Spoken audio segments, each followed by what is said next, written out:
They ignored the fact that you got chartered flights because of this girl. They ignored the fact that ratings were going through the roof because of this girl. Instead, they resented it because they said, yo, we were doing stuff long before Caitlin Clark got here, and y'all wasn't paying attention then.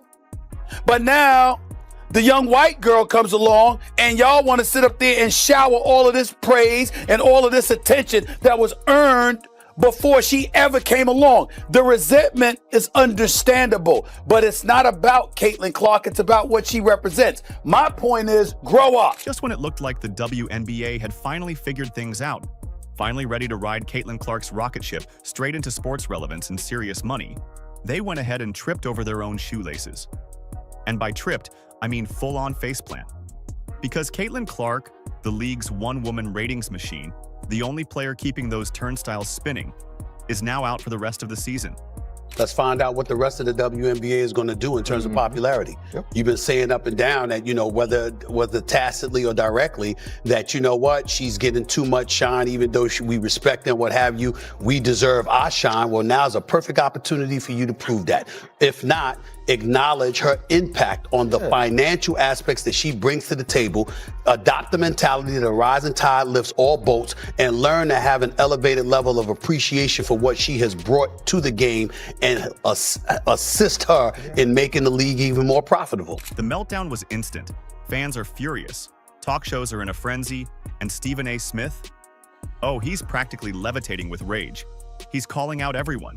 The WNBA bullies, Commissioner Kathy Engelbert, and most especially Angel Reese, who, true to form, is out here faking a back injury like it's part of her brand strategy. If you support Caitlin, then comment baby goat over baby giraffe. Let's go. But you have to be cognizant that no matter how you step out of your house, you are now Angel Reese. And you will always be picked apart, unfortunately. She knows this social media. She is not dumb. She's quite a brilliant young lady. She's very smart, very accomplished. And on top of it all, she is in this age where she does know social media exists. And she has exploited it to her advantage. And so when you take that into consideration, that means you're mindful of the imagery and the perception that you're assisting in creating about yourself. Let's pause here. Caitlin Clark is the player who turned women's basketball into actual must-see TV. Before her, watching a random WNBA game was something only your overly competitive cousin bragged about. Now, Clark had people rearranging dinner plans just to catch her logo threes. And what does the league do? They run her into the ground. The WNBA will desperately try to spin this as business as usual, while the product collapses faster than Angel Reese's shot selection. Unfortunately, though, the celebration in the WNBA, it was cut short yesterday afternoon as WNBA players learned the harsh lesson, be careful what you wish for. Headline at the New York Post. Caitlin Clark sidelined with Indiana Felines announcing shock injury. Keyword, shock. This injury was shocking, but not for reasons that you may think. And naturally, the first person to blow a gasket over this circus was Stephen A. Smith. ESPN's king of the mic didn't just comment, he erupted. While other league voices shuffled their feet and offered limp, get-well-soon soundbites, Stephen A. came in swinging like a one-man firestorm. He ripped into the refs, he ripped into the league, and he even ripped into the jealous players who have been throwing elbows at Clark since day one. Finally, somebody said what needed to be said. Fanatics also reported a 100% increase in sales for WNBA-specific merchandise. It started with Caitlin Clark. And so now that we know all of this, and we've known that for months, now we get to turn around and look and see what exactly is it that the league will do. This wasn't just commentary. Stephen A. practically held court, breaking down the WNBA's incompetence like a prosecutor presenting evidence to a jury. The executives, clueless, the refs, spineless, and the Angel Reese drama, just another layer of embarrassment. You think the league can survive without Caitlin Clark? He asked basically. Cool. Check the numbers, then try not to cry. Thanks to Clark, Indiana led the league in attendance both at home and on the road. The Fever averaged 17,035 fans at home and over 15,000 on the road. 4 teams moved home games to bigger arenas when Indiana came to town to accommodate more fans. That's about Caitlin Clark. How do we know this? Attendance for the entire league was up nearly 50% last year. According to data from across the timeline, and Indiana led all teams with an average attendance of 17,035. That was up 319% from the year earlier. And let's check those numbers, shall we? Clark-led games this season averaged 1.178 million viewers. The games without her? A pathetic 394,000. That's not a dip, that's a nosedive. A cratering so steep you'd think the league fell off a cliff. And yet, you still hear players like Angel Reese whining about Clark stealing all the spotlight. Newsflash. Maybe people don't tune in for a walking turnover who spends more time on Instagram than improving her game. Caitlin Clark makes people care. Angel Reese makes people roll their eyes. We'll find out. We don't know yet, but I'm going to be really, really interested in seeing, Molly, what kind of effect this has on the WNBA's ratings, because if for some reason there is a precipitous drop-off, then everybody needs to stand down and recognize the fact that the speculation or the assertions and assumptions about her being the golden goose is validated. Stephen A. didn't just wake up one day mad about this. He's been watching the WNBA fumble the bag for months. He's seen legends like Cheryl Swoops throw shade at Clark as if jealousy were a full-time job. He's seen Reese hijack every media opportunity to play the victim. And he's watched Engelbert, the commissioner, act like Clark's rise was some happy accident instead of the only reason the league exists in water cooler conversations right now. You asked me about Caitlin. If you're going to break a record, to me, if it's legitimate, you have to break that record in the same amount of time that that player set it. Okay. Right? So if Kelsey Plum set that record in 4 years, well, Caitlin should have broke that record in 4 years. But because there's a COVID year and then there's another year, you know what I mean? So she's already had an extra year to break that record. So is it truly a broken record? Engelbert's strategy, or lack thereof, is so ridiculous it almost feels like parody. The league stumbles into its once-in-a-generation star, the one player capable of dragging them into mainstream relevance. And how does she handle it? With lukewarm press releases and no plan to protect Clark from being hacked to pieces every night. It's like stumbling upon a genie in a bottle and wasting your wish on a slightly bigger bottle. Pure incompetence. I noticed when you're asking about Caitlin a lot, you bring up other rookies as well. No league's ever about one player. That player could get hurt or whatever. So I think it's just to give recognition that in sports, people watch for compelling content and rivalries. And you can't do that alone as one person. Meanwhile, Stephen A. is out here shouting, "I told you so," from the rooftops. And let's be honest, he's earned it. Because he's been pointing out the obvious all along. Clark isn't just the star of the WNBA, she is the WNBA. Without her, the league goes back to being irrelevant background noise. And now, with her sidelined, the WNBA is scrambling to explain how their golden goose ended up battered and benched. Stephen A. even dropped some wisdom in the middle of his rant. He basically said, if Caitlin Clark is the magnet pulling in millions of eyeballs, then shut up, protect her, and ride the wave. Translation? Stop pretending this is some collective movement. It's not. It's Caitlin Clark carrying the entire league on her shoulders. And if you can't see that, you don't deserve to cash a single paycheck she earned for you. Became the first rookie with at least 25 points, 5 assists, and 5 rebounds in a playoff game. That was Caitlin Clark. Became the 4th different rookie to play all 40 minutes in a playoff game. That was her. I'm looking at other things. 6 different league television partners. This is last year. This is last season, because this is Caitlin Clark that we're talking about. 6 different league television partners set viewership records this year, that year, her rookie year, for its highest viewed WNBA game. Do you know every one of those games included the Indiana Fever? The numbers don't lie, and the receipts are crystal clear. Clark's debut this season against the Sky pulled 2.7 million viewers, the single most watched WNBA game on ESPN ever. That wasn't a fluke, it was a coronation. a generational player, had arrived, and she was bringing millions of fans along for the ride. And what did the WNBA do in response? Did they celebrate her, protect her, and build around her? Nope. They tried to downplay her impact. They acted like acknowledging Clark's dominance would somehow diminish everyone else. Instead of leaning into the star who was rewriting the league's fortunes, they fumbled around issuing bland marketing blurbs that felt like they were written by interns. Rising tide lifts all boats. And if this is the magnetic traction that draws viewers to the WNBA, and her absence over the next 2 weeks due to that quad strain is providing further evidence of that, then everybody needs to accept it, stand down, and ride that wave.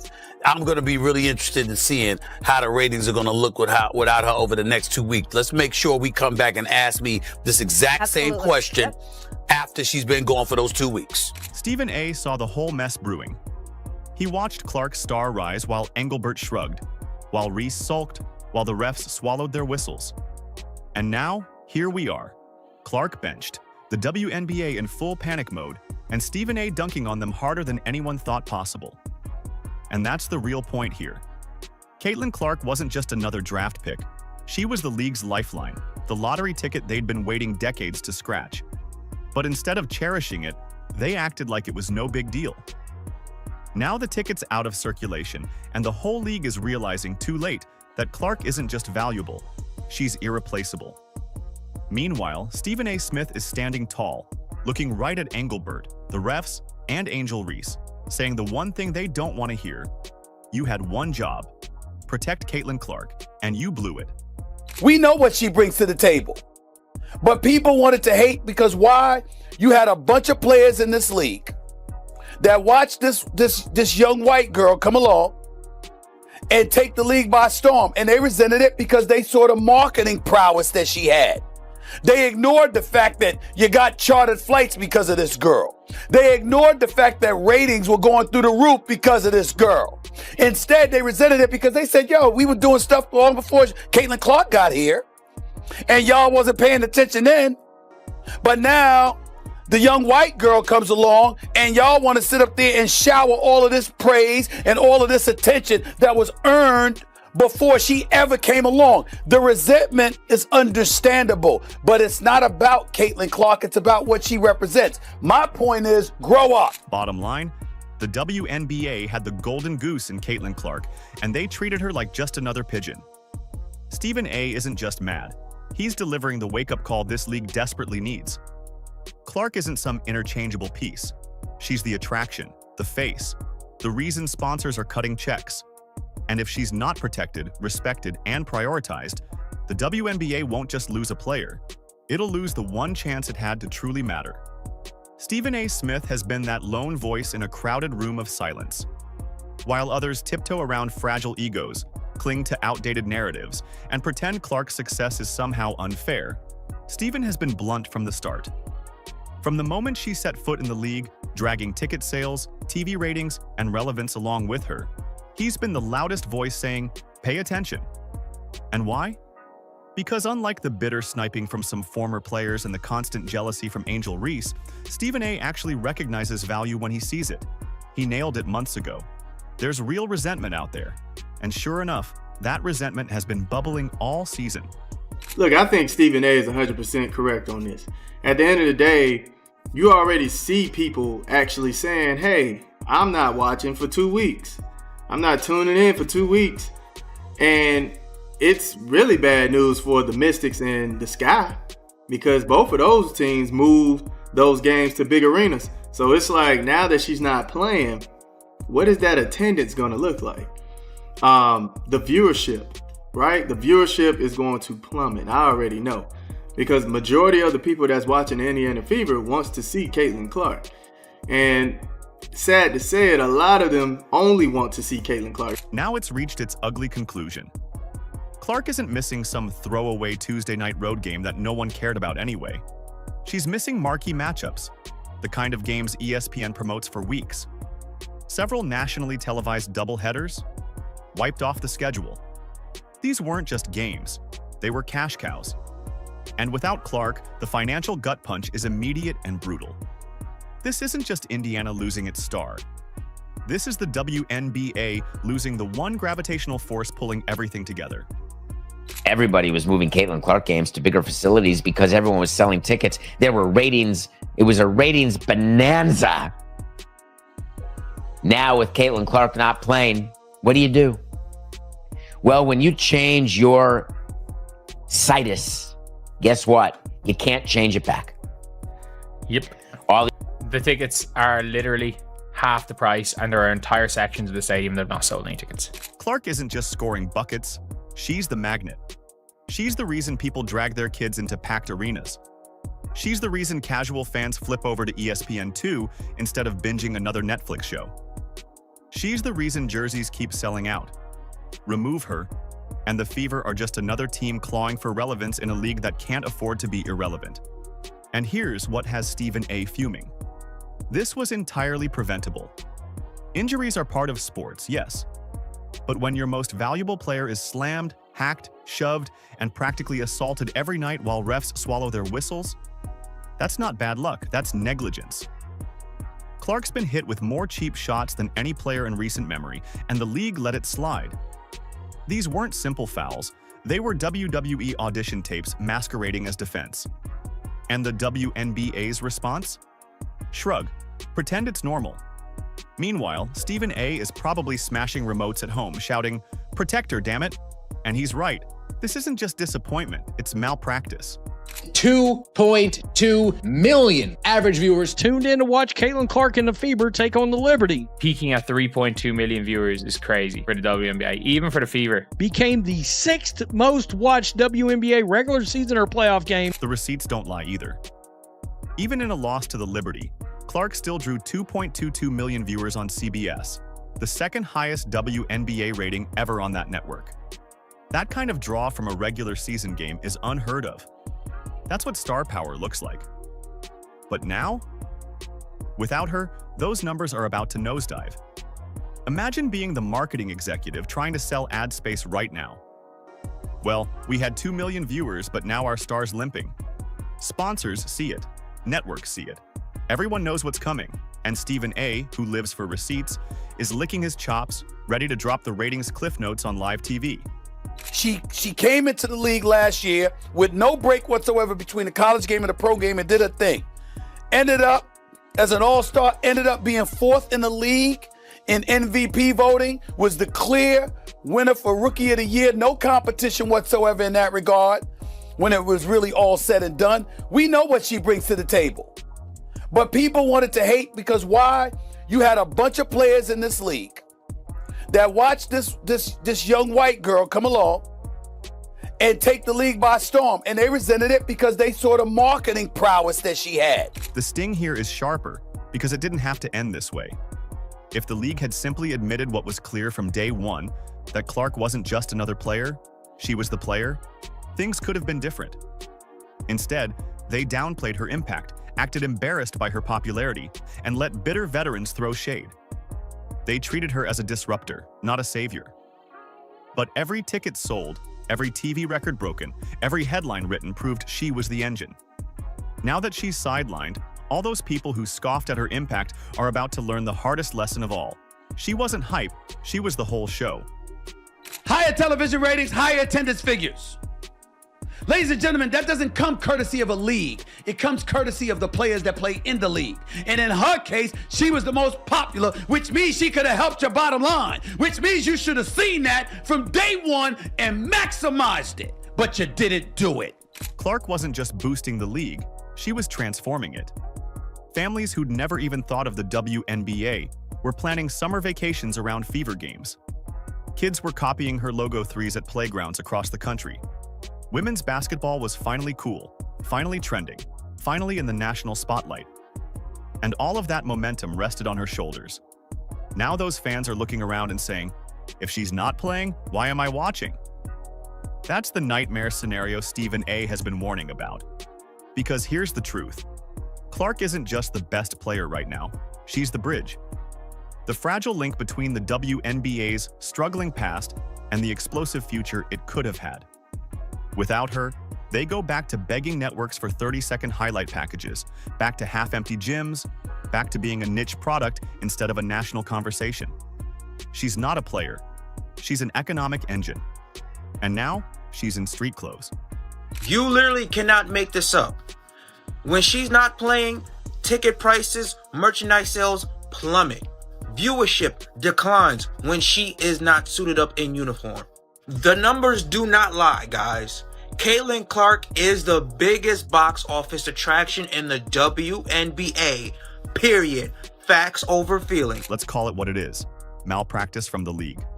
Clark's been battered with elbows, blindsided off the ball, shoved into screens, and checked like it's the NHL, not the WNBA. And through it all, Engelbert and her referees said nothing. No fines, no suspensions, no accountability. They let open season happen on their cash cow, and now the cow is down. And Stephen A. isn't just angry. He's practically shouting, "You had one job. Protect her." Fans aren't just disappointed, they're enraged. Social media is drowning in posts from people swearing they won't watch until Clark returns. Some are openly boycotting broadcasts, others are selling their tickets. And honestly, who can blame them? They didn't tune in for league parity or to watch Angel Reese fake another injury. They tuned in for Caitlin Clark. And without her, the magic is gone. Watching a WNBA game without Clark is like ordering a pizza and getting handed a salad. Sure, it's technically food, but nobody's excited about it. I mean, with Caitlin Clark being out of the picture, you know what's already happened in the WNBA? Yeah, that's right. Those ticket prices went way down. And you would think most of the ladies in the league would want to wish Caitlin a very speedy and successful recovery, because without her in that league, it's going back to where it was before she even got drafted to the Indiana. And now the WNBA is staring at the fallout it created. Ratings will tank, attendance will sag, sponsors will grumble. And when that happens, Stephen A. will be there on live television, waving the receipts and roasting Engelbert, the refs, and every hater who thought Clark was just hype. Because when you mistreat your biggest star, when you refuse to protect her, when you let jealousy dictate your officiating, the collapse is on you. The WNBA had lightning in a bottle. Caitlin Clark was that lightning. And now, with her sidelined, the storm is coming. These next few weeks won't just prove Stephen A. right. They'll define whether the WNBA can ever learn from its mistakes or whether it'll sit back and watch its future walk out the door. If you support Caitlin, then comment baby goat over baby giraffe. Let's go. Like, subscribe, and turn on all notifications so you never miss out. Click the video on the screen, and we will see you in the next one.